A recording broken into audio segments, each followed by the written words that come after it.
My name's Mike. I'm just a regular guy from Brooklawn. I don't go hunting for weird stories, but they have a way of finding you when you live around here.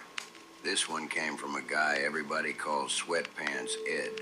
Ed's one of those locals you see around Mount Ephraim and Mauler, always in the same gray sweatpants, hanging out at the diner or the gas station, telling tales. Most people think he exaggerates, but when he gets quiet and serious, you start believing him. Ed told me this one late one night while we were sitting in my Chevy.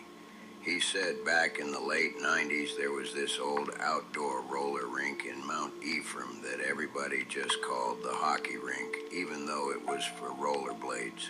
It stayed open late on weekends, floodlights on until the early hours, chain link fence around the concrete pad, a couple of beat-up benches, and a small shelter that was never really warm. Kids and locals would sneak in after midnight to skate around when nobody was supposed to be there. According to Ed, that's when the Mauler started showing up. He described him as a big guy, tall, heavy build, wearing one of those old white hockey masks with deep scratches all over it, and a dark jacket that looked like it used to have employee patches. After midnight, when the place was empty and the floodlights buzzed, you'd start hearing the sound of rollerblades on concrete. Slow, heavy grinding coming from the far end of the rink.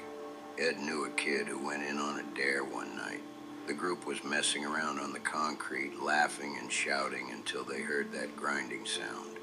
They looked down the rink and there he was, the Mauler, rolling out of the shadows near the far fence, coming straight toward them. No rush, just smooth, powerful strides on his blades. The kids panicked and scrambled for the gate. One of them fell hard near the fence.